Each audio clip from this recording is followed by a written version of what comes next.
Amém? Que Deus abençoe vocês. Vamos meditar na palavra? Eu quero convidar você para a gente meditar na palavra de Deus. Nós estamos na série falando sobre batalha espiritual. Nós estamos num jejum de 21 dias, tá? Todos nós, a igreja do Senhor, fomos convocados para um tempo de consagração ao Senhor, de jejum, e de fato, é um tempo de batalha espiritual. Essa é a nossa terceira mensagem. Na primeira mensagem nós falamos sobre o que é a batalha espiritual, narrada em Efésios capítulo 6, a partir do versículo 10.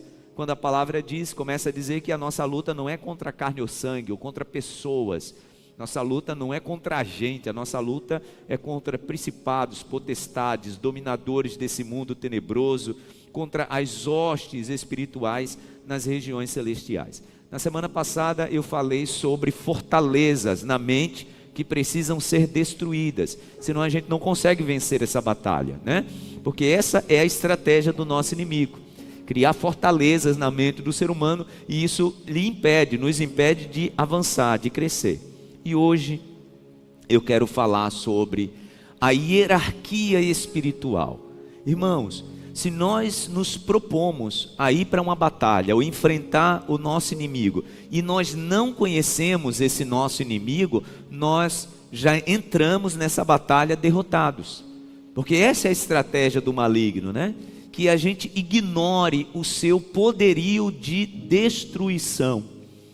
Tem gente que não gosta muito de falar isso, pastor, quem só tem poder é o Senhor, o maligno. Não, gente, ele tem um poder de destruição inimaginável. E o seu plano desde o princípio, como eu falei aqui no primeiro domingo, é destruir o ser humano.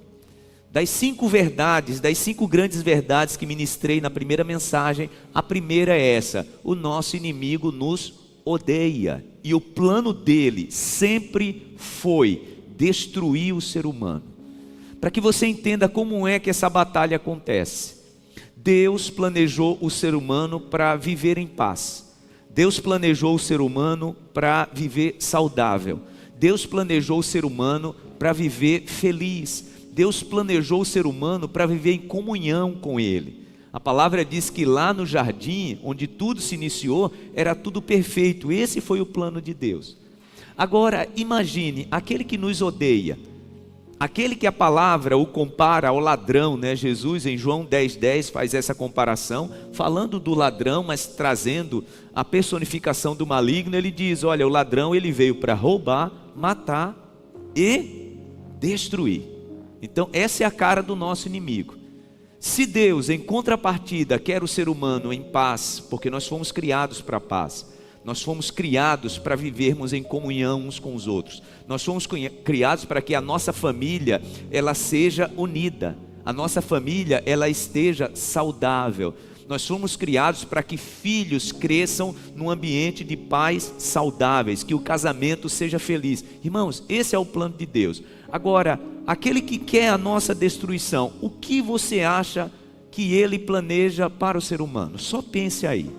Se ele é arqui-inimigo de Deus, se ele odeia desde o princípio tudo aquilo que Deus criou, e a obra-prima da criação, irmãos, somos nós. Foi por nós que Jesus morreu. Imagina, ele entregou a sua vida para que tudo aquilo que era plano e propósito de Deus no princípio fosse resgatado. Então agora você está entendendo qual é o cerne da batalha espiritual. Deus estabeleceu um plano para o ser humano, e o seu arqui-inimigo também estabeleceu um plano para o ser humano. E qual é o plano? O plano do maligno é destruição. E se nós queremos enfrentar o nosso inimigo, e nós o enfrentamos todos os dias, e se nós queremos vencer, olhe para mim, nós precisamos saber como ele funciona, senão já entramos nessa batalha em desvantagem. Nós não podemos entrar numa batalha contra o inimigo sem saber como ele age, como ele se organiza. É sobre isso que eu quero falar hoje à tarde.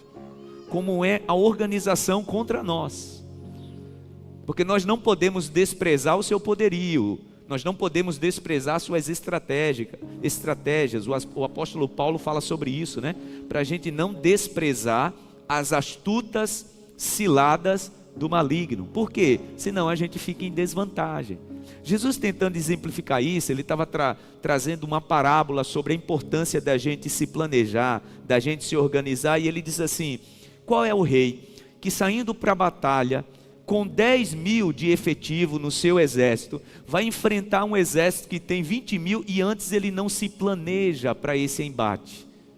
Percebendo que está em desvantagem numérica, ele percebe que está em desvantagem numérica, o que ele faz? Ele vai para a batalha? Não, porque ele sabe que seu inimigo, ele tem um poderio maior que si. Aí Jesus diz o quê? Ele vai chamar para uma negociação. Obviamente que isso não tem a ver com a nossa batalha, né? Porque a nossa vitória já foi garantida por Jesus, diga graças a Deus. Então nós estamos indo para uma batalha onde o Senhor já garantiu a nossa vitória. Nós estamos indo para uma batalha onde já está definido quem vai vencer.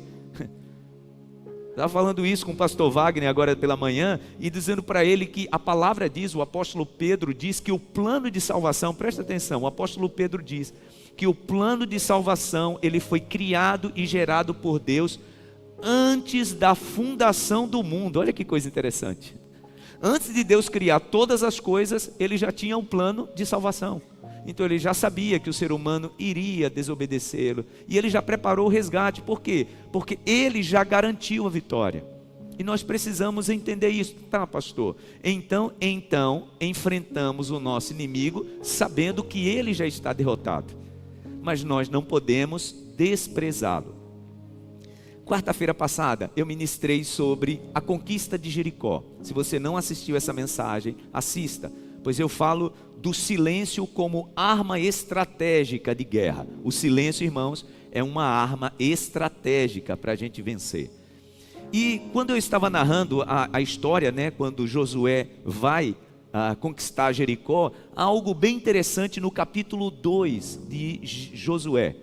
Deus chega para Josué, a cidade de Jericó era a cidade estratégica da terra prometida. Se o povo conquistasse Jericó, todo o restante do território ficaria vulnerável. Josué sabia disso, e o rei de Jericó também. E as outras cidades de Canaã também sabiam. Então vencer Jericó era estratégico. Aí o que é que Deus disse para Josué? O Senhor disse para Josué: Josué, eu já entreguei, está falando no passado, né? O verbo está no passado. Eu já entreguei Jericó, o seu rei, seus homens de guerra e toda a cidade em suas mãos. Olha como Deus fala. Deus está dizendo que o povo ainda vai ter um enfrentamento, mas ele já está dizendo: eu já entreguei, já é de vocês. É interessante que quando Josué orienta o povo, né? Você conhece a história, a palavra diz que durante 6 dias eles deram uma volta em cada dia, 6 dias, no 7º dia deram 7 voltas, depois gritaram, aí as muralhas caíram. A palavra diz que quando as muralhas de Jericó caíram, Josué capítulo 6, a palavra diz que cada um avançou com a espada na mão. Mas não já tinha garantido? Porque as nossas batalhas são assim, irmãos. O Senhor diz para a gente: olha, eu já venci para você. Já está garantido, eu venci na cruz do Calvário, diga amém. Foi assim que a palavra do Senhor nos disse, né? Colossenses capítulo 2 diz que ele já pregou na cruz do Calvário toda a dívida que era contra nós. E a palavra diz que ele fez um espetáculo público dos nossos inimigos. Mas nós precisamos enfrentá-lo, mesmo com a garantia da nossa vitória. Não podemos desprezar suas armas. No culto da manhã, eu falava sobre aquele momento do embate, né, entre Davi e Golias. Olha como é importante conhecer o inimigo, gente. A palavra diz, vocês conhecem, né, o confronto entre Davi e Golias. Quando eles estão se aproximando para lutar, Davi girando sua funda, né, e Golias indo contra ele, o que é que Golias diz antes para Davi? Diz: olha, você está achando que eu sou um cachorro? Para você vir lutar contra mim com um pedaço de pau, com pedra? E eles estão se aproximando, né? Aí o que é que Davi diz para ele? O que Davi diz mostra o quanto Davi conhecia o seu inimigo. Ele diz para Golias: você vem contra mim com espada, com lança e com escudo. Vocês percebem que Davi sabia quais eram as armas do seu inimigo? Todo mundo olhava para aquele embate e via um menino enfrentando um gigante. no olhar das pessoas, ali havia uma desvantagem física, né? Uma desvantagem de poderio militar, porque Golias era um homem de guerra. Mas a palavra diz que Davi declarou: você está vindo contra mim com espada, lança, escudo, mas eu vou contra você no nome poderoso do Senhor. Davi, irmãos, ele já sabia que Deus tinha dado aquele gigante nas suas mãos, mas ele se empenhou em conhecer o seu inimigo, as suas armas e quem estava vindo contra ele. Guarde isso no seu coração. A nossa batalha espiritual, ela começa a ser vencida, nós começamos a vencê-la quando nós passamos a conhecer o nosso inimigo. E a mensagem de hoje eu quero trazer um vislumbre para você sobre quem são os nossos inimigos nessa batalha. Então abra sua Bíblia, por favor, nós vamos ler muito a palavra hoje. Se você tem dificuldade de encontrar, apenas anote. Se você não conseguir anotar, não se preocupe. A nossa mensagem vai estar no nosso aplicativo e no nosso canal do YouTube. Lá no nosso aplicativo, da forma que eu coloquei aqui o meu esboço, desse jeito, esse esboço vai estar disponível para você, com todas as referências bíblicas. Você vai poder baixar para depois estudar a mensagem assistindo-a outra vez, tá? Colossenses capítulo 2, versículo 13, abra sua Bíblia, por favor. Carta de Paulo aos Colossenses, capítulo 2, versículo 13. Olha o que diz a palavra de Deus. Colossenses capítulo 2, versículo 13. Quando vocês estavam mortos em pecados e na incircuncisão da sua carne, Deus os vivificou com Cristo. Ele nos perdoou todas as transgressões e cancelou a escrita de dívida que consistia em ordenanças que nos era contrária. Ele a removeu, pregando-a na cruz, e tendo despojado os poderes, em outra versão diz principados, os poderes e autoridades, em outra versão diz potestades, tendo despojado os poderes e potestades, fez deles um espetáculo público, triunfando sobre eles na cruz. Digam graças a Deus. Aqui está a garantia de que Deus já nos garantiu a vitória através de Cristo Jesus. Amém? A palavra diz que ele despojou. O que é despojar, gente? Naquela época, quando alguém vencia um exército, ele despojava, ele tomava tudo que aquele exército e que aquele rei, que aquela cidade possuía. Isso se chamava despojo. Era deixar a pessoa praticamente nua. E isso é o que significava despojo. E a palavra diz que a vitória de Jesus na cruz do Calvário fez com que ele despojasse principados e potestades. Pois é sobre isso que a gente vai falar nessa tarde. Sobre o que é esse principado, o que é essa potestade, o que significa essa hierarquia.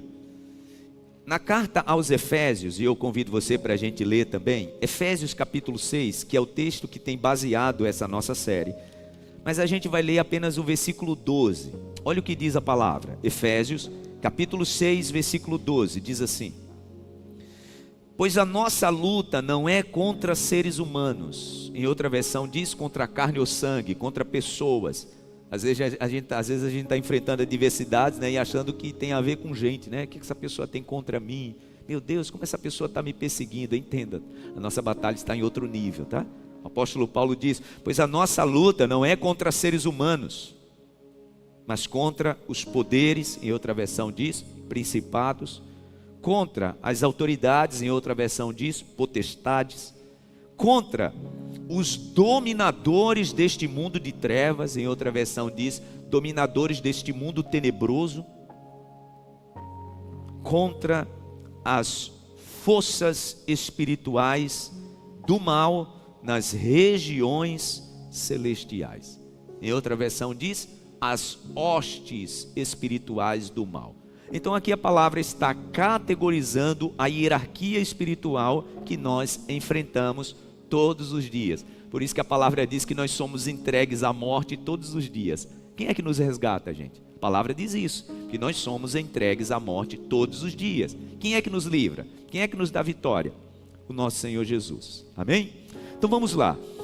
A categoria, gente, hierárquica do mundo espiritual está completamente organizada. O mundo espiritual, ele não é bagunçado como alguns pensam. Aliás, deixa eu dizer para você, a estratégia do nosso inimigo é achar que lá é tudo bagunçado. Você já viu como são representadas as gravuras, os desenhos quando se fala do inferno? Já viu como é? Tudo muito feio. Os demônios com a cara feia, né? Fogo e tal, como se lá fosse uma bagunça. Não, meu irmão, entenda, o maioral deles saiu de um lugar organizado. Ele saiu de um lugar onde ele percebeu que a organização era o que garantia o progresso, porque ele saiu de lá, ó. Nós vamos ler aqui. Então ele sabe que só dá para avançar se for organizado.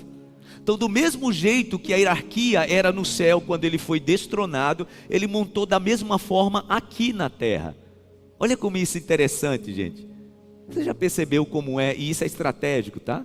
Há uma engenharia social já faz tempo. No Brasil é assim, já tem tempo que chama-se o crime. Você já viu como é que chama o crime no Brasil? Tem estratégia, tá? Crime o quê, gente? Crime o quê? Organizado. Tem uma estratégia aí, tá? Por que chama crime organizado, gente? Como é que a gente vai enfrentar o que é organizado? Por isso que eu digo que tem uma estratégia de uma engenharia social. Até o crime, gente, ele é organizado. E vão empurrando isso para a população, né, para a sociedade. Para quê? Para causar temor. Como é que você enfrentar o que é organizado? Agora entenda, o mundo espiritual, ele de fato é organizado. E aqui o apóstolo Paulo, ele está trazendo como esse mundo espiritual, ele é hierárquico, organizado de forma hierárquica.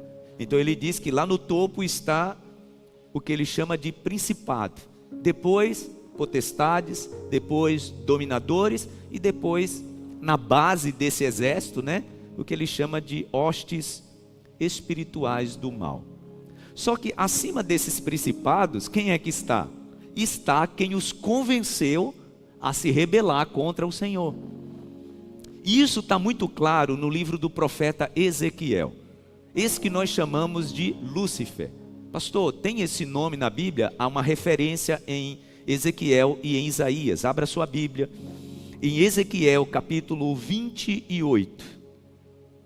Ezequiel capítulo 28. E nós vamos ler a partir do versículo 13. Livro do profeta Ezequiel capítulo 28, a partir do versículo 13. Olha o que diz a palavra. Você estava no Éden, no jardim de Deus.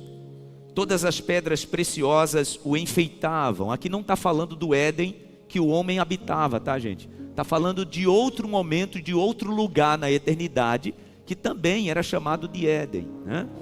Você estava no Éden, no jardim de Deus, no jardim de Deus todas as pedras preciosas o enfeitavam. Sárdio, topázio, diamante, berilo, ônix, jaspe, safira, carbúnculo e esmeralda. Seus engastes e guarnições.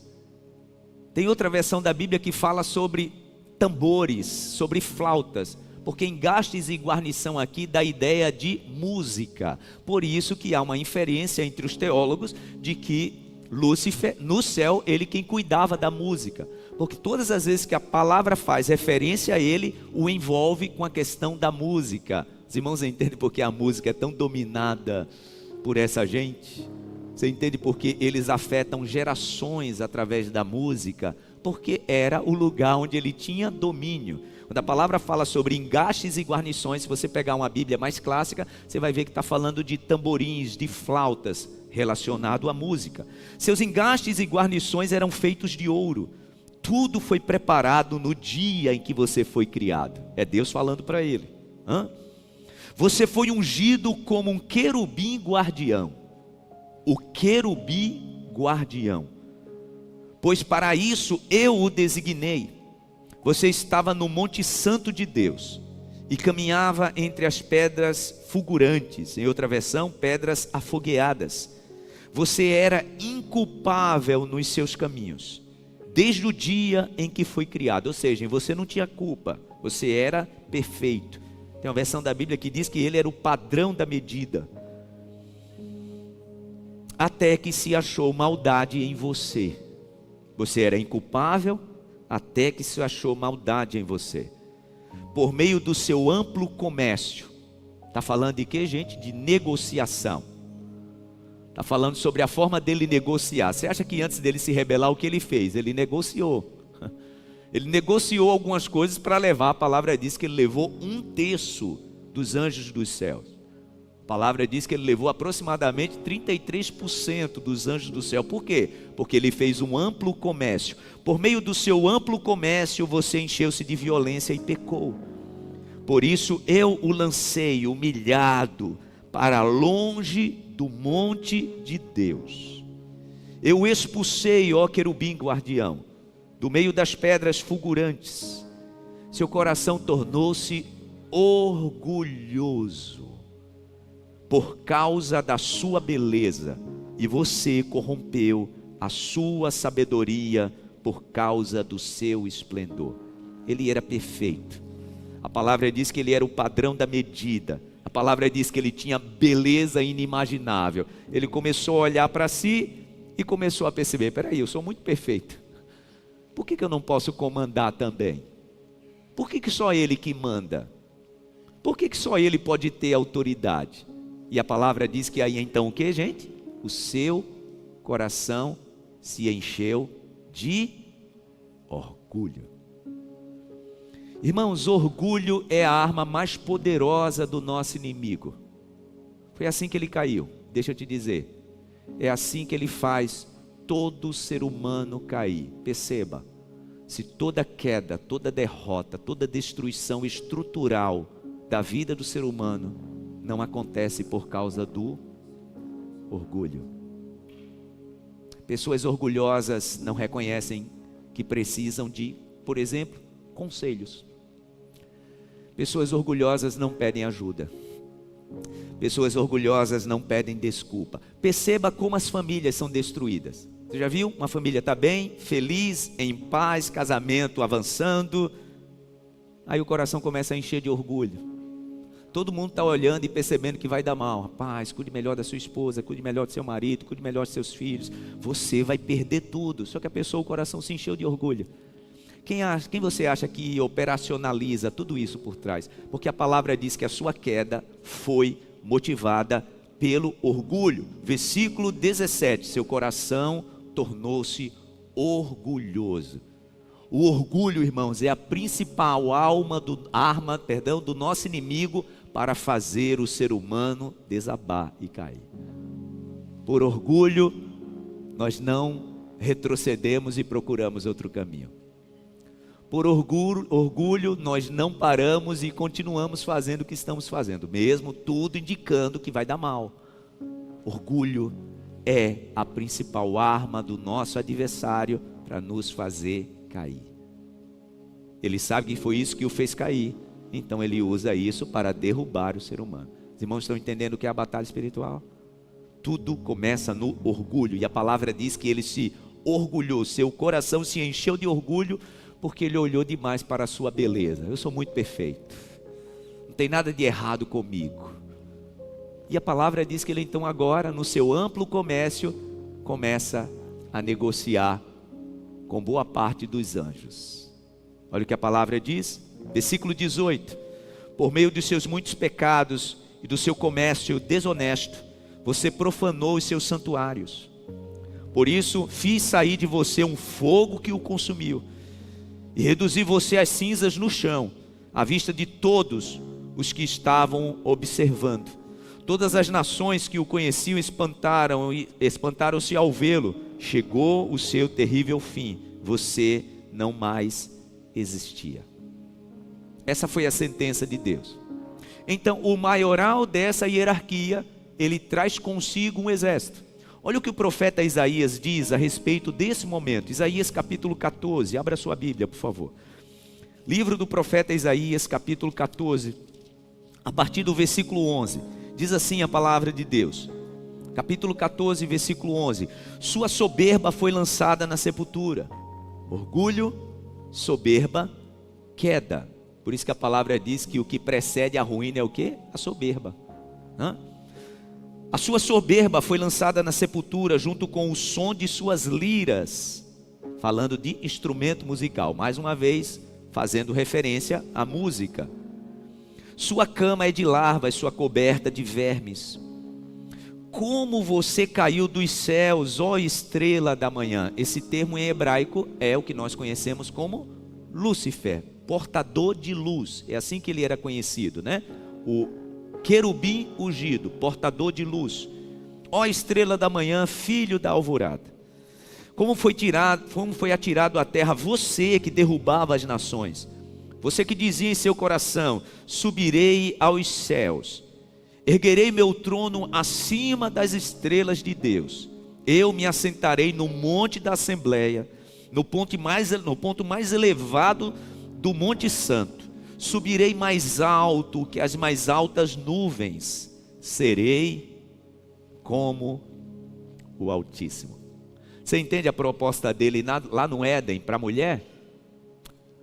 Mulher, pode comer do fruto, você não vai morrer. E ainda vai te acontecer uma coisa: você vai ser igual a Deus. Pode comer do fruto, tem problema, você nem vai morrer. E ainda vai te acontecer uma coisa: você vai ser igual a Deus. Por que ele propôs isso à mulher, gente, lá no princípio? Porque a palavra diz que aqui ele queria isso. Serei como o Altíssimo. Mas às profundezas do Seol você será levado. Irá ao fundo do abismo. Os que olham para você admiram-se de sua situação e a seu respeito ponderam: é esse o homem que fazia tremer a terra e abalava os reinos? Fez do mundo um deserto, conquistou cidades e não deixou que seus prisioneiros voltassem para casa. Todos os reis das nações fazem honrosamente, cada um seu próprio túmulo, mas você é atirado fora do seu túmulo como um galho rejeitado, com as roupas dos mortos, que foram feridos à espada, com os que descem as pedras da cova, como um cadáver pisoteado. Você não se unirá a eles no sepultamento, pois destruiu a sua própria terra e matou seu próprio povo. Alguém olha para esses textos e diz assim: pastor, acho interessante você trazer esse assunto, mas eu acho que essa questão do mundo espiritual, quando se fala do inimigo, eu acho que isso é no sentido figurado. Está aí outra estratégia do nosso inimigo, irmãos: achar que ele não existe. Aliás, eu ouço pessoas falando sobre isso, né, até de forma filosófica. Já ouvi gente dizendo assim: não, porque nós é que somos os nossos próprios demônios, né? O mal está dentro de nós. Entende, irmãos? Deus criou o ser humano para o bem, não para o mal. O mal foi conhecido quando o ser humano encheu seu coração de orgulho, pois alguém o levou a isso. Então a estratégia do maligno é também fazer a gente acreditar que tudo isso aqui é figura de linguagem, tudo isso aqui é parábola. Jesus traz a confirmação disso aqui, né? No Evangelho de Lucas, abra sua Bíblia, Lucas capítulo 10, versículo 18. Olha o que Jesus diz. Lucas, Evangelho segundo escreveu São Lucas, capítulo 10, versículo 18. Olha o que a palavra diz. Esse é aquele momento em que os discípulos estão voltando daquela missão e estão empolgados, né? Ah, Jesus, a gente foi ali, a gente curou enfermo, a gente curou doente, a gente expulsou espírito maligno. Veio para cima da gente e a gente expulsou. E Jesus é como se dissesse para eles: vocês estão empolgados por isso? Olha o que a palavra diz, versículo 18 do capítulo 10 de Lucas. Ele respondeu: eu vi Satanás caindo do céu como um relâmpago. Eu dei a vocês autoridade para pisarem sobre cobras e escorpiões, e sobre todo o poder do inimigo, nada lhes fará dano. Digam graças a Deus. É como se Jesus estivesse dizendo assim: vocês estão empolgados por isso? Na hora que ele foi derrotado, eu estava lá, eu vi na hora que ele foi derrotado. Eu estava com meu pai quando isso aconteceu. Não se empolgue não, eu já garanti a vocês a vitória. É só vocês usarem o meu nome. Diga amém. Então Jesus está confirmando o que aconteceu. Olha o que a palavra do Senhor também nos revela no livro de Apocalipse, lá no finalzinho da sua Bíblia, tá? O último livro, Apocalipse capítulo 12, e aqui fala como foi que ele trouxe consigo o seu exército, né? Apocalipse capítulo 12, versículo 4.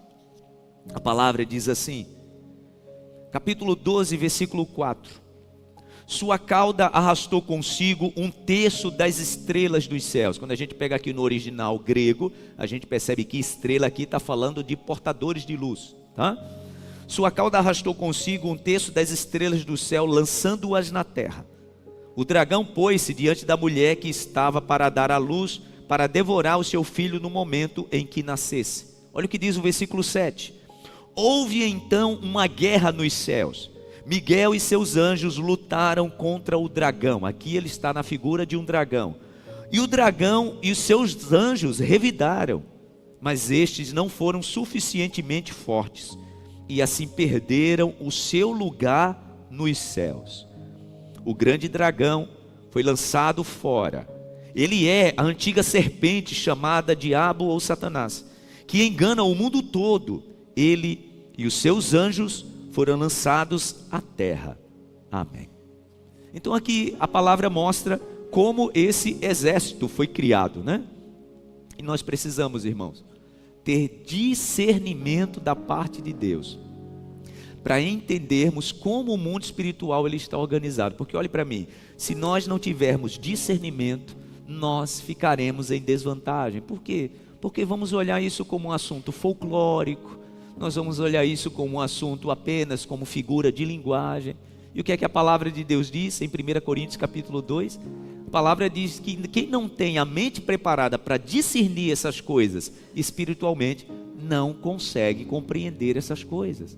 Abre sua Bíblia, em 1 Coríntios capítulo 2, versículo 12. Olha o que a palavra de Deus nos diz, porque é assim que a gente tem que se comportar. É dessa forma que a gente precisa se comportar, com discernimento. É assim que nos orienta a palavra. Capítulo 2, versículo 12 de 1 Coríntios, diz assim: nós, porém, não recebemos o Espírito do mundo, mas o Espírito procedente de Deus. Espírito aí com letra maiúscula, tá, gente? Falando sobre o Espírito Santo. Mas recebemos o Espírito de Deus, procedente de Deus, para que entendamos as coisas que Deus nos tem dado gratuitamente. Delas também falamos, não com palavras ensinadas pela sabedoria humana, mas com palavras ensinadas pelo Espírito. Espírito aí também em letra maiúscula, interpretando verdades espirituais para os que são espirituais. Quem não tem o Espírito não aceita as coisas que vêm do Espírito de Deus, pois lhe são loucura. Em outra versão diz, pois lhes parece loucura, e não é capaz de entendê-las, porque elas são discernidas espiritualmente. Os irmãos entendem por que nem todo mundo entende um assunto como esse? Porque a palavra diz que a mente precisa estar preparada para isso. Lembra da mensagem da semana passada? Se na sua mente tiver fortalezas, se na sua mente tiver, olhe para mim, se na sua mente tiver argumentos humanos demais, esse é um assunto que você não vai conseguir captar. Por isso que a palavra diz que para vencer fortalezas, destruir fortalezas, a gente precisa o quê? Destruir primeiro os argumentos. E ele continua dizendo, só são discernidas espiritualmente. Mas quem é espiritual discerne todas as coisas, e ele mesmo por ninguém é discernido. Pois quem conheceu a mente do Senhor para que possa instruí-lo? Nós, porém, temos a mente de Cristo. Digam graças a Deus. Diga para a pessoa do seu lado, a sua mente está preparada. Diga para a pessoa do seu lado, você tem a mente de Cristo. Diga assim, então você vai entender. Você pode dizer amém e aplaudir ao Senhor por isso? Ouça isso. A guerra é espiritual e ela é real. Graças a Deus, irmãos, não somos uma igreja com uma doutrina de exagero, né? Onde a gente está vendo tudo espiritual. Olha, tudo é o maligno. Não, nós temos equilíbrio, mas não podemos desprezar as estratégias do nosso inimigo, porque precisamos discernir. A palavra diz que quando os nossos inimigos ouvem sobre esse assunto, quando ouvem sobre o poder de Deus, a palavra diz, ó, para mim, ó, a palavra diz que eles tremem. E às vezes a gente está ignorando, tá? A palavra diz que quando os nossos inimigos ouvem sobre esse assunto, sobre o poder de Deus na nossa vida, a palavra diz que eles tremem. E às vezes, nós que conhecemos a palavra estamos desprezando. Olha o que Tiago diz sobre isso. Tiago capítulo 2, versículo 19, carta de Tiago. Está lá no finalzinho, já perto de Apocalipse. Carta de Tiago, capítulo 2, versículo 19. Tiago diz assim, capítulo 2, versículo 19. Você crê que existe um só Deus? Olha a pergunta de Tiago. Você crê, perguntando para mim e para você, né? Você crê que existe um só Deus? Aí ele diz, muito bem. Ele já sabe a resposta, né? Você crê que existe um só Deus? Muito bem. Até mesmo os demônios creem e tremem. Eles tremem. Quando fala do agir de Deus, a palavra está dizendo que eles tremem. E às vezes nós estamos ignorando o poder de Deus sobre a nossa vida. Ô irmãos, quantas vezes nós estamos falando sobre esse assunto e tem gente que começa a ficar todo temeroso, toda temerosa. Precisamos entender que sobre tudo isso que luta contra nós, o Senhor já nos deu vitória, diga graças a Deus. Então a nossa vitória já está garantida. Não tenha medo, não tema, o Senhor já nos deu a vitória. 1 João capítulo 3, versículo 8, a palavra diz, para isso se manifestou o Filho de Deus, para destruir as obras do diabo. Amém? Então vamos entender essa hierarquia. O apóstolo Paulo fala em Efésios capítulo 6, que a hierarquia é composta nessa categorização: principados, potestades, dominadores e hostes. Vamos entender então o que são principados. Principados, irmãos, vem da palavra grega arque, que vem de arcanjo, tá? Então, os arcanjos que perderam sua categoria lá no céu, agora, como anjos caídos, eles são chamados de principados. Se você for olhar no original grego, principado é arque, que dá origem à palavra arcanjo. E o que são principados? São príncipes. São os chamados maiorais. A palavra arque também significa a origem de tudo.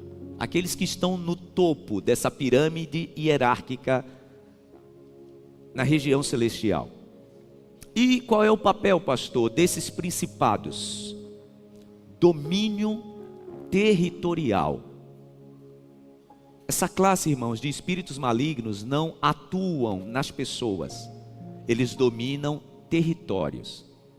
Quer ver onde a gente vê isso? Profeta Daniel, capítulo 10. Daniel começa a orar. Ora, um dia, 2 dias, 1 semana, 2 semanas, 3 semanas. 21º dia, a gente está em oração e jejum, né? A gente modela esse jejum de Daniel. Chega para ele o anjo Gabriel, que na Bíblia é conhecido como o anjo que traz a mensagem. Já que a gente está aprendendo, a gente precisa também desmistificar outras coisas, tá, gente? A palavra só fala sobre 2 nomes de anjos, só 2. O resto é invencionice do ser humano, tá? A palavra só fala de Gabriel, que é o anjo que traz a mensagem, e do arcanjo Miguel. Tá? Na Bíblia não existe Rafael e outros elos aí. O homem criou isso. Na palavra de Deus só é mencionado 2 anjos. Gabriel, que deu a mensagem a Maria, que deu a mensagem a José, que deu a mensagem a Zacarias, que João Batista iria nascer, que avisou a José que ele tinha que fugir para o Egito. Então é o anjo que traz a mensagem, que foi lá falar com Daniel, dizendo para ele que a resposta da oração dele tinha chegado. É conhecido então na Bíblia como o anjo que traz a mensagem. Apenas 2 nomes na Bíblia de anjos são citados: Gabriel e o arcanjo Miguel, que a palavra trata ele como, vocês viram em Apocalipse capítulo 12, versículo 7, trata ele como o maioral do exército, né? Ele quem comanda o exército celestial.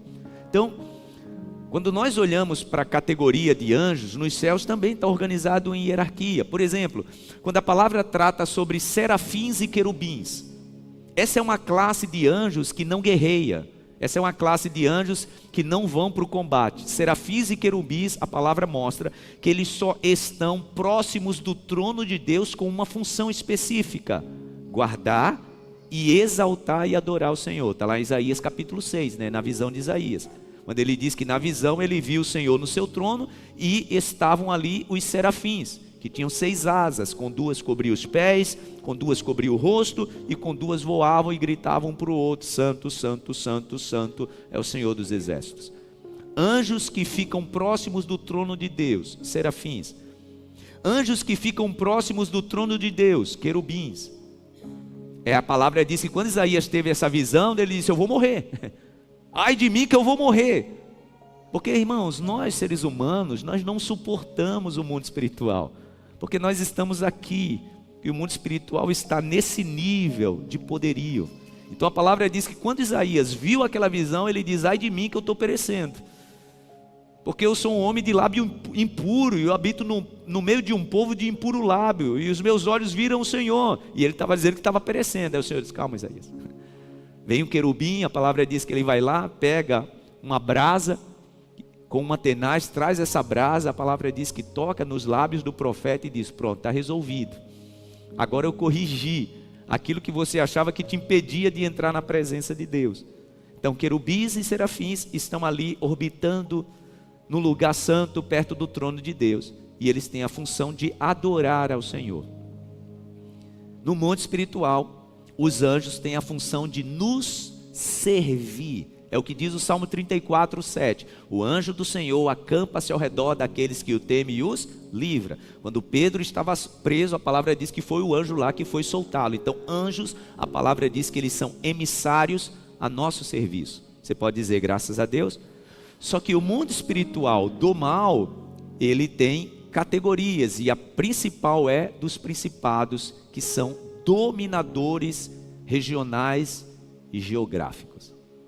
Lembra o que o anjo Gabriel disse para Daniel? Daniel, desde o primeiro dia que você começou a orar, eu vim trazer a resposta, mas eu não consegui passar. Por quê? Porque havia um bloqueio na região celestial. Lembrem que Daniel estava na Pérsia, ele não estava em Israel. A Bíblia não diz não, tá, gente? Mas eu acredito que se Daniel estivesse fazendo aquela oração em Israel, aquela oração teria sido respondida muito rapidamente.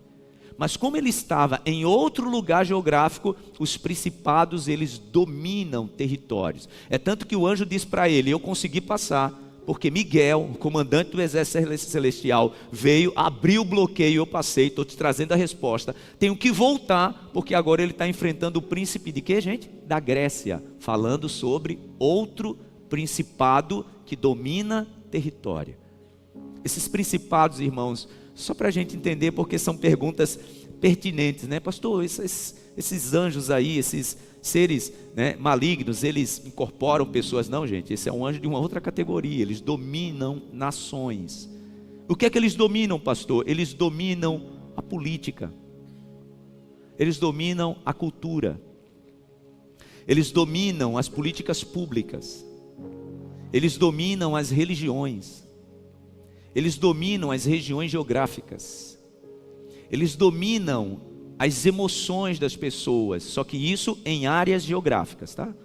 Não sei se você estava aqui domingo passado, quando eu falei, acho que eu tinha uns 11 anos, por aí ou menos, quando a gente ia fazer culto em lugares bem remotos daqui de Aracaju, ali na região do Japãozinho. Hoje ali já está muito habitado e urbanizado. Na época a gente ia só mangue, só barraco. Meu Deus, que lugar de miséria. E a gente ia lá fazer o culto, a igreja estava lá, né? Porque onde a palavra diz que onde abundou o pecado, o que acontece com a graça, gente? Ela superabunda. Gente, não tinha uma vez que a gente fosse lá realizar culto que não tivesse manifestação. Era um negócio impressionante. E observe isso, tá, gente? Esse domínio territorial, ele é feito exatamente para estabelecer o caos. Todas as vezes que você olhar para um lugar de muita miséria, de caos estabelecido, aí há um domínio territorial. Por exemplo, na nossa nação, é claro, gente, que tem um principado, e o seu domínio na nossa nação é para estabelecer e deixar dominado miséria, pobreza. Está estabelecido no Brasil. Nós avançamos, irmãos, nessas áreas quando a igreja se posiciona. Nós avançamos para destruir essa estratégia quando a igreja avança através da oração, do jejum, de levar as boas novas do evangelho. Do contrário, essa região está dominada.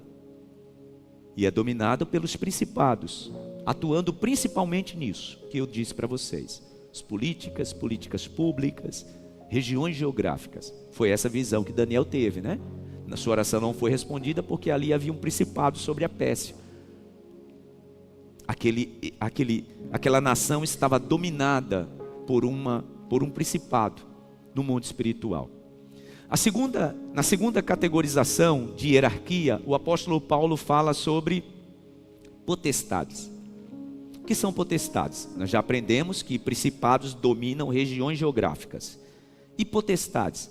Potestades, gente, são dominadores territoriais com autoridade de governo. Imagina num país onde você tem, vamos imaginar a Inglaterra, né? Na Inglaterra você tem ali um príncipe que se torna rei, mas existe também um chefe de governo que é um primeiro-ministro. E ele também desenvolve políticas públicas para o seu povo. As potestades, elas têm a função que no grego é exousia, e significa autoridade de governo. E eles agem como domínio territorial em áreas específicas, e aí não são áreas geográficas, tá? Olhe para mim. São áreas específicas de domínio, como por exemplo, tragédias. Como por exemplo, miséria, violência, drogas, sexualidade, enfermidades, discórdia, batalhas nas famílias, divórcios. Aí é onde estão atuando as potestades, que no grego é exousia. São autoridades espirituais que exercem governo sobre áreas que atingem o ser humano. Tudo bem organizado. Uma terceira categoria dessa hierarquia espiritual estão os dominadores, que o apóstolo Paulo diz em Efésios capítulo 6, que são os dominadores deste mundo tenebroso. E o que são dominadores? Em grego, dominadores são cosmocratos. É uma categoria de espíritos malignos que atuam no tempo. Por isso são chamados de cosmocratos. Espíritos que atuam no tempo. Como assim, pastor? Eu dizia no culto da manhã que é uma espécie de espíritos que atuam como se eles deixassem o tempo como um loop. Quer ver como isso acontece na prática? Já vi alguém dizer assim: rapaz, parece que na minha família tem uma maldição, porque é uma repetição de caos.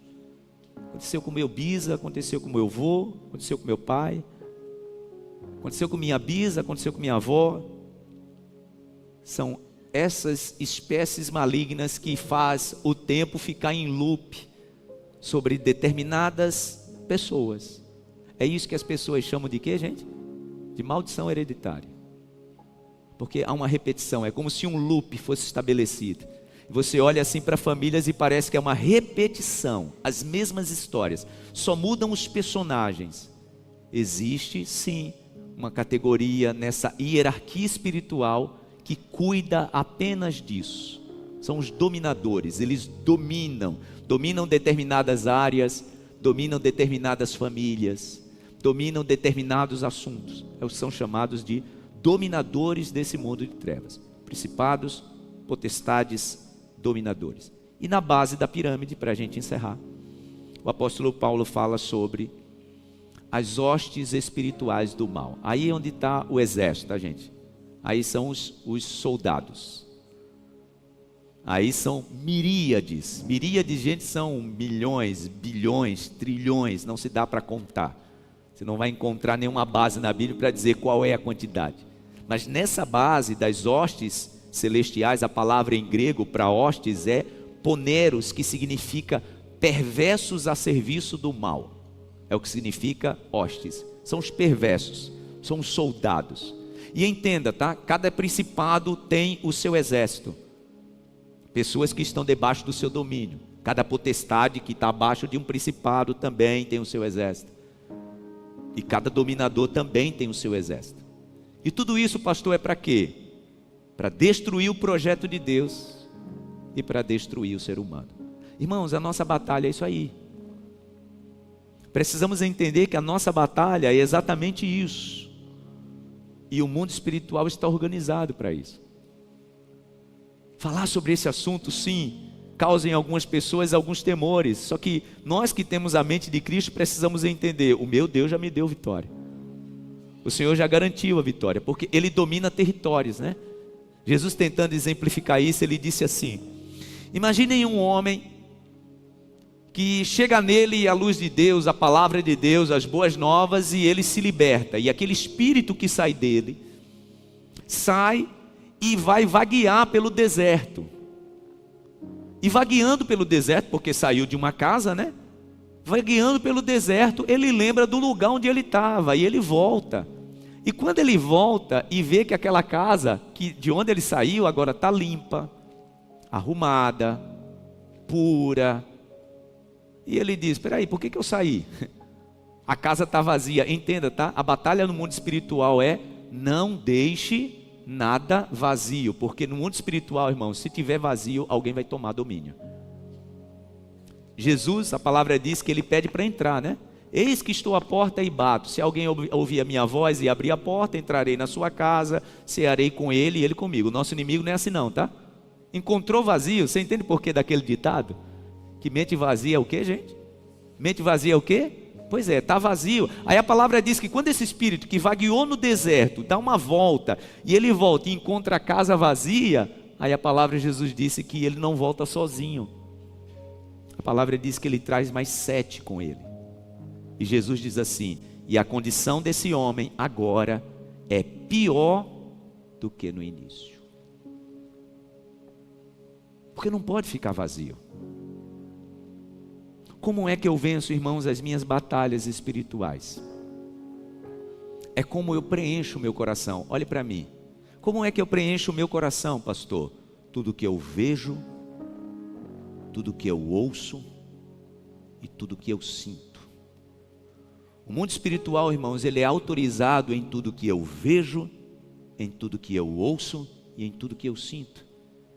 Se os meus olhos, se os meus sentidos estão voltados para aquilo que atrai a atmosfera dos céus para dentro de mim, minha casa está cheia, cheia do Espírito Santo. Você entende por que a palavra diz que nós somos templo e morada do Espírito Santo? Quando é que nós somos templo e morada do Espírito Santo? Quando todo o nosso ser está preenchido da atmosfera do céu, com o que eu vejo, com o que eu ouço, com o que eu sinto. Agora, se a minha vida não é atrair essa atmosfera do céu para mim, eu vou atrair uma outra atmosfera, que você acha qual é? Se eu não estou atraindo a atmosfera dos céus sobre a minha vida, com o que eu leio, com o que eu vejo, com o que eu assisto, com o que eu canto, com a música que eu ouço, com a programação que eu recepciono, com as conversas que eu tenho 2 formas de atrair: ou os céus, ou outro tipo de atmosfera. Jesus ainda pede permissão para entrar, né? Eis que estou à porta e bato. Se alguém ouvir a minha voz e abrir a porta, entrarei em sua casa, cearei com ele e ele comigo. O mal não, tá? Ele só precisa encontrar o espaço vazio. Se tiver vazio, a palavra diz que ele volta, e volta com mais 7. Irmãos, como é importante a gente pensar nesse assunto e fazer uma reflexão para a gente encerrar e orar. O que é que eu estou atraindo para a minha vida, meu Deus? Você imagina uma pessoa que durante todo o seu dia a sua boca é um instrumento de maldição. Imagina alguém que a sua boca ainda não foi purificada, como foi a boca do profeta Isaías, né? E a sua boca profere maldição contra a sua vida, contra outras pessoas. Que tipo de atmosfera você acha que uma pessoa assim está atraindo para si, para morar dentro de si? Nós precisamos pensar sobre isso, porque às vezes nós estamos perdendo a nossa batalha, porque nós estamos atraindo uma atmosfera que não é dos céus, que não pertence ao Senhor. E esse é o centro da discussão aqui, tá? A batalha espiritual, ela acontece exatamente onde eu, me fortifico mais, onde eu fico mais forte. E isso começa onde? Falei domingo passado? Na mente. Vamos orar? Fique em pé no seu lugar. No próximo domingo nós vamos encerrar esse assunto. E no próximo domingo eu quero ministrar sobre a estratégia desse mundo espiritual. E eu quero dizer que uma das principais estratégias é o ataque sorrateiro. Eu vou falar sobre o espírito de Amaleque. Amaleque, gente, assim como o maligno, era alguém ressentido. Por que o maligno tem tanto desejo de destruir o ser humano? Porque ele é ressentido. Ele tentou dar uma insurreição no céu e não conseguiu, e agora ele quer fazer o ser humano também perder como ele. Amaleque, ele era neto de Esaú, que era irmão de Jacó, Israel, né? E a palavra diz que os amalequitas, sempre que eles atacaram Israel, foi pela surdina, de forma covarde. O próprio Senhor Deus, em Deuteronômio capítulo 25, diz para Moisés: lembre dos amalequitas, tá, Moisés? Quando vocês entrarem na terra prometida, lembre deles, pois eles atacaram vocês quando vocês saíram do Egito, quando vocês estavam cansados e frágeis. É assim, tá? Os ataques mais contundentes do nosso inimigo é quando nós estamos frágeis, é quando nós estamos fracos, aqui ó, quando nós estamos tristes, é quando a gente termina e começa a semana a dizer: meu Deus, como eu estou cansado dessa vida. Se prepare, essa será a hora do maior ataque. Por isso que a palavra diz: diga ao fraco, eu sou forte. Por que a palavra nos orienta a isso, gente? Falei sobre isso aqui quarta-feira passada, né? Não dedica para o seu inimigo, não dê pistas para ele como está o seu coração. Se fortaleça no Senhor e na força do seu poder. É assim que nós vencemos as nossas guerras. Prepare sua casa, arrume sua casa. Nós vamos orar agora e será um momento de batalha espiritual, mas antes você vai preparar a sua casa. Você vai preparar a sua mente, seu coração. Feche seus olhos. E nesse momento, arrume a sua casa. Diga para o Senhor: meu Deus, eu quero arrumar a minha casa, a minha mente, meu coração. Não quero deixar nenhuma brecha. Essa foi a palavra ontem para os jovens, né? Não quero deixar nenhuma fissura. Eu quero reter tudo aquilo que vem dos céus sobre a minha vida, para que eu possa levar isso para outras pessoas. Então arrume sua casa, feche todas as brechas, porque esse momento será um momento de batalha. Deixa o Espírito Santo arrumar o teu coração. Se você precisa trabalhar nesse momento o perdão, pede ao Senhor para te dar força. A falta de perdão, gente, é um ponto vulnerável para o maligno agir. A falta de perdão é um ponto vulnerável para o maligno trazer destruição. Enquanto você está orando aí, ouça isso. Um pastor amigo meu, ele era pastor numa cidade nossa aqui. E ele disse que tinha terminado o culto, os irmãos estavam ali arrumando a igreja, e de repente, ele estava perto do altar, a porta da igreja era assim, e ele viu alguém passar correndo. A pessoa passou correndo. E depois diz que essa pessoa voltou e entrou na igreja e jogava as cadeiras para cima. Ninguém conseguia segurar. Diz que era uma menina magrinha, franzininha assim. Ninguém conseguia segurá-la. E ela quebrando tudo, ele desceu do altar, foi lá, colocou a mão sobre ela, orou, repreendeu aquele espírito maligno, e ela ficou curada. E ele disse que em conversa, perguntando para ela como ela estava, a vida dela, e ela disse: olha, eu só lembro quando eu saí de casa hoje de manhã. A única coisa que eu lembro. Já é de noite e eu só lembro eu de manhã em casa. E eu tive uma briga muito grande com a minha mãe. Naquele momento de raiva, de ímpeto, eu disse palavras para minha mãe de maldição. E depois dali eu não vi mais nada. Lembra o que eu disse? Ponto de vulnerabilidade na alma, fissura, é aí que o nosso inimigo atua. Por isso que o nosso coração precisa estar limpo. Entenda, irmãos, a palavra que está sendo ministrada não é para te trazer medo e temor, mas é para você se preparar. Conserte seu coração, arrume seus sentimentos. Sentimento arrumado, emoção é arrumada, é casa limpa e pronta para o Espírito Santo. O contrário também é verdadeiro. Nós precisamos ter esse entendimento no Senhor. O mundo espiritual, ele é real, a gente nem precisa ver, né? Aliás, eu dizia no culto da manhã que tem gente que diz assim: não, pastor, eu oro porque eu quero ver anjo. Eu não oro não, tá, gente? Eu não quero ver essas coisas. Nunca pedi para ver. Eu lembro do pastor Lamartírio Pozella que dizia assim, ó, quando eu era novo convertido, eu dizia: Senhor, eu quero ver, eu quero enxergar os anjos e tal. E ele disse que quando viu a primeira vez, não suportou. Disse: não, Senhor, eu não quero ver mais não. Por isso que eu nem peço, tá, gente? Eu nem peço. Mas o mundo espiritual, ele não é para ser temido por nós. Eles é quem tem que tremer pelo poder de Deus que está na tua vida. Você pode dizer amém? É assim que o Senhor age, trazendo poder sobre a sua vida e autoridade sobre a sua vida.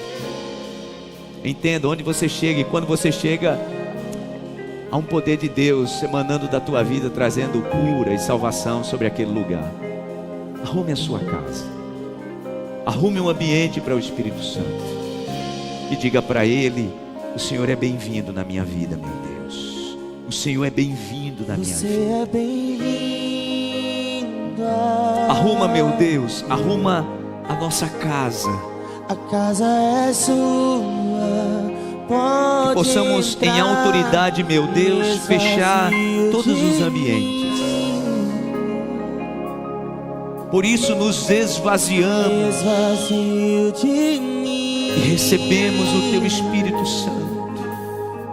Vem sobre nós, diga isso. Sopra o teu vento aqui. Se encha do Senhor, Toma o teu trono. se encha do Espírito Santo. Nós queremos te ouvir. Sim, meu Deus, é o que nós queremos, diga isso com autoridade. Nós queremos te ouvir. Essa casa te pertence, meu Deus. Essa casa é sua casa. Nós deixamos ela pra você. Esse ambiente é teu, somente teu, meu Deus. Essa casa é sua casa. Nós deixamos ela pra você. A nossa mente está pronta, meu Deus, para receber tudo aquilo que vem dos céus. Nosso coração está pronto, meu Deus, para receber tudo aquilo que vem dos céus para as nossas vidas. Nenhum mal te sucederá, nem praga alguma chegará na tua tenda. É o que diz a palavra de Deus.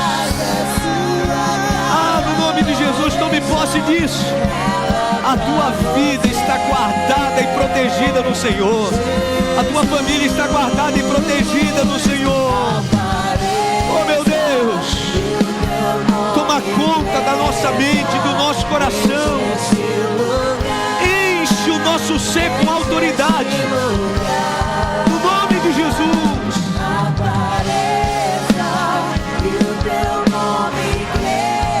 Vem, meu Deus.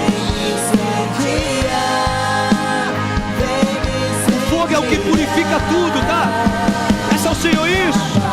Vem incendiar o meu coração. Vem purificar a minha mente, meus sentimentos. Vem purificar o meu coração, meu Deus. Para que não haja brecha, para que não haja fissuras. Vem, meu Deus.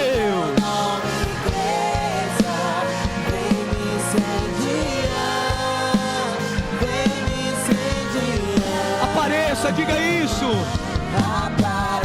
Que o teu nome cresça na minha vida.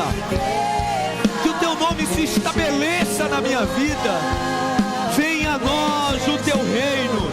Seja feita a tua vontade, assim na terra como no céu. É isso que declaramos, meu Deus. Levante bem alto as suas mãos. Essa casa é tua casa. Essa casa é sua casa. Nós Só o Senhor tem o domínio da nossa vida, meu Deus. Só o Senhor tem o domínio do nosso coração, meu Deus. Só o Senhor tem o controle da mente dos teus filhos. Eu oro nesse momento, meu Deus, por pessoas que a mente tem sido atacada constantemente. Pensamentos involuntários, pensamentos intrusivos. Tem sido uma verdadeira batalha na mente. Pessoas, meu Deus, que têm se sentido fadigadas, cansadas, porque a mente tem enfrentado uma verdadeira batalha. Que venha o Senhor, que venha sobre a vida dessa pessoa o Espírito Santo. Que a mente desse teu filho e dessa tua filha agora esteja sob o controle e o domínio do Espírito Santo, no nome de Jesus. Que se dissipe, meu Deus, todo o ataque. Que se dissipe tudo aquilo que tem se levantado contra a criação de Deus.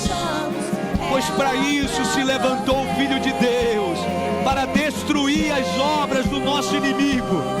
Por isso estamos de pé, por isso estamos firmes, por isso, meu Deus, venceremos. O Senhor já nos deu vitória e nós cremos nisso, na autoridade do nome de Jesus. Ah, meu Deus, essa casa é a tua casa.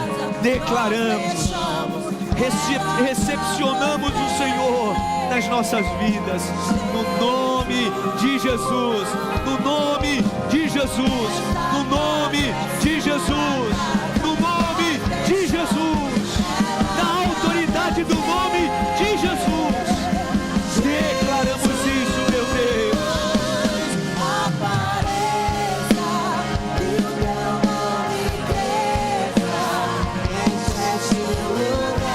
Bendito é o nome do Senhor, para sempre exaltado o nome do Senhor. Vem, meu Deus.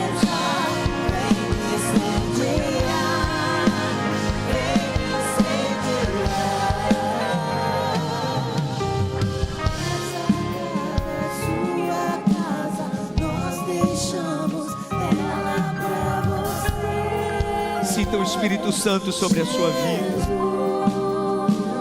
Sinta o Espírito Santo preenchendo cada espaço do seu ser,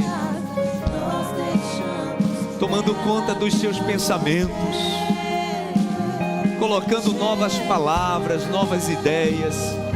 Você pode sentir o Espírito Santo sobre você nesta noite. Recepcione o Espírito Santo e diga para ele: o Senhor é bem-vindo, Espírito Santo.